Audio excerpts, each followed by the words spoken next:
second team All Big Ten. They're keeping the ball on Frazee, does a nice job there. Beautiful high swing from Jones, attacking those high fingertips. Got to mention transfer from Colorado State, Mountain West Player of the Year last year. No kidding, right? You can see that. That was not a power combo. She doesn't have an error yet today, an attack error. Feeder.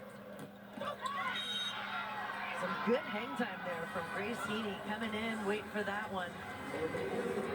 And again, when you're playing at this level against the teams here, the competition, you've got to find ways to score, minus just going for the big kill, but tooling the hands. Frazee getting all these serves, doing a beautiful job. Ball tags that opposite sideline. Sharp angle from Akasha Anderson. Well, Akasha Anderson, I remember her freshman year at Auburn, and I remember calling up Holly McPeak, our friend and co-worker, saying, you got to write this girl's name down. She is unbelievable.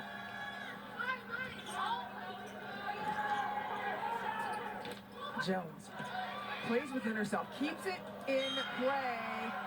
And, you know, I think we're going to see more and more Taylor Anderson attacking because it's worked every time so far. Hey, I think that's what, you know, if it's working, coach likes it, she's able to score, why not? Keep them on their toes. And you can see right now this big area, she's attacking that area, everyone back on their heels. Jones, there's a straight line for you.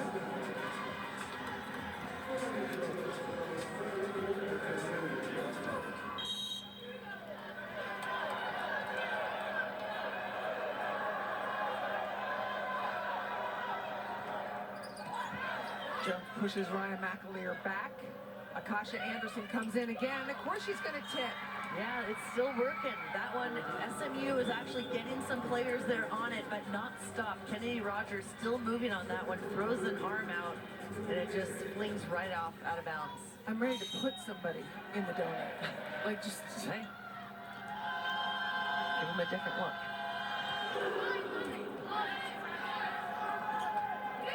Jones used her left hand to tip that ball. Smart. Managing the play, as Sam Erger said, so she can swing like that. That's what Sam Erger told Shelby Coffin she wanted to see.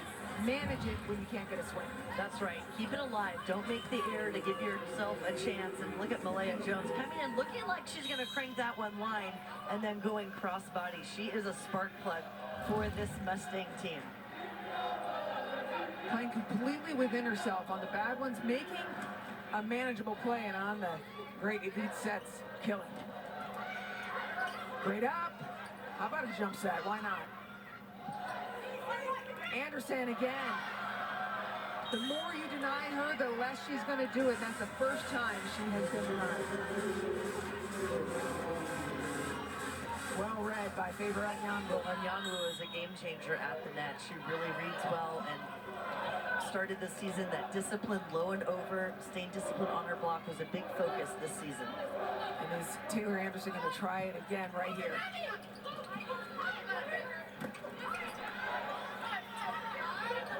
Lindsay Miller returning to what was working early. It's long. It was, and they think it maybe it brushed off the arm of SMU, looking like coach is getting out the challenge card. And indeed, so what'd you think, Nicole? It didn't look like it did. I know it probably looked like the arms went up, but I didn't see that it hit any part of the arm or change.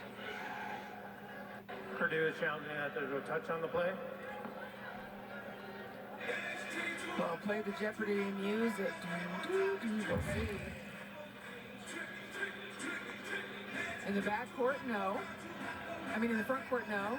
Oh, no, doesn't look like it there at all. Kind of misses that dig. And again, I'm looking at rotation of the ball. I'm not seeing a change. Not sure Bait Horse likes the video of her missing the dig, but in this case, it paid off. There we go. She didn't miss it. She knew it was going out. That's right. It was a matrix move. Yeah, so it's definitely no fingers that we saw in the previous clip, and a closer look if you see any fingers wiggling, but on that view. SMU. Thanks to the camera crew for those great looks. Yep, and again, it has to be conclusive in order to be overturned.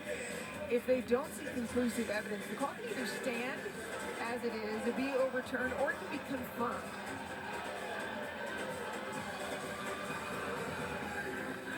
SMU with a 3-point lead. In the first set, SMU came out and punched first and punched off, and it was a 25-16 Purdue win. Well, this is something we've seen more throughout the year from teams, is these kind of dances and energy and keeping everyone together. SMU's is called the mob. They're doing a battle here. Now Purdue's, they're doing a dance-off, throwing it back and forth maybe. Probably not, but we're just making that up, you know. It could be. But hey, yeah, gotta keep the energy. They say it. That's right, the mob. And it's good. You know, you want your bench to bring energy, everyone to be ready. And you know, you get that call. Sometimes people need to change. After review, call is confirmed. No touch. Purdue will lose the challenge.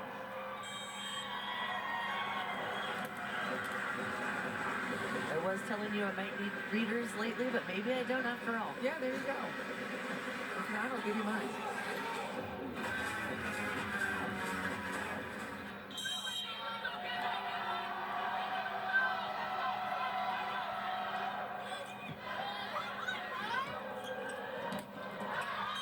Now there is a touch. That was a touch. Yep, that one looked like it touched the block first. Schilling tried to save it, but not enough.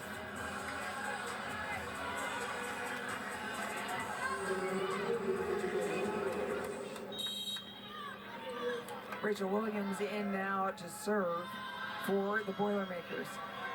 Trailing just by 2.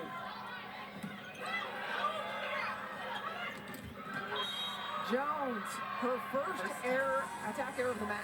Yeah, again, attacking that line from the back row D-ball that she's hitting, barely missing it.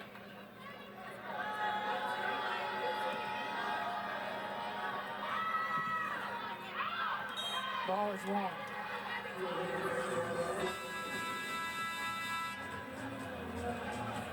We're going to step away. It's a 2-point set here in set number 3. We're even at 1 set apiece.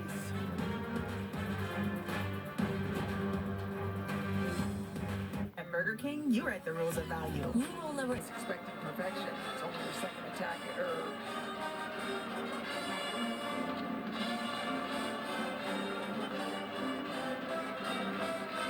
On the other side for Purdue, we said that Bullard needs a compliment and some help, and she has found that in Akasha Anderson. She certainly has, and a transfer from Michigan State coming in.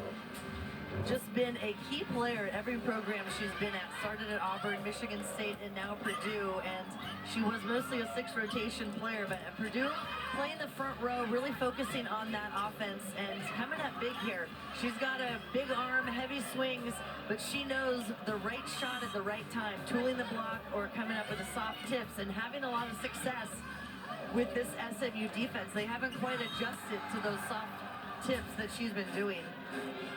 Competitive athlete coach actually told us that although she came in as a transfer, this is her last season, she has been the MVP of this team with Purdue and had surgery in the spring and came all the time to get to know the girls, to be, again, building that team chemistry is so important. And when you're kind of sidelined with injury, it kind of can take you out at times. And she came, did the work, and spent time with the players. Yeah, she was honest with them as soon as she arrived, saying, hey, my shoulder hurts. They got her surgery. And as you mentioned, never left the team's side.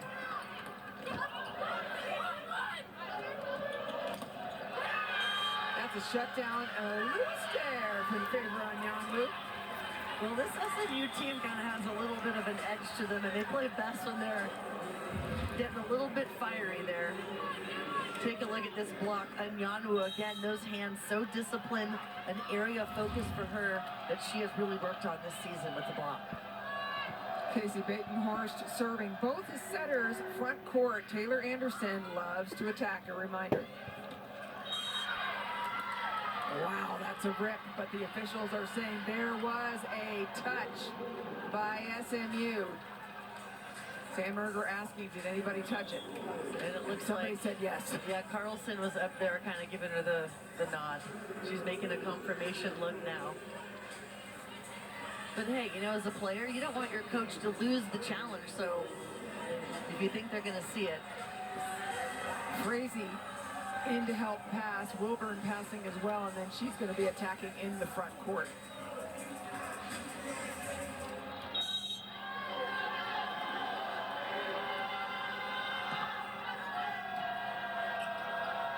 Here's Wilburn. Such a smart play by Krista Wilburn. We mentioned at the beginning of the show, 17 years old, the youngest player in NCAA. Coach said she is a learner. Tell her something and she'll do it right away. Has had a lot of growth this season and really stable in their serve receive. Yeah. Was originally going to come in 2026, reclassified because SMU didn't have a lot of depth to be here. Thank goodness she did for SMU, because with Jane Livings being out due to injury, they really needed her. And so Purdue, a 25-22 win. They lead the match 2-1.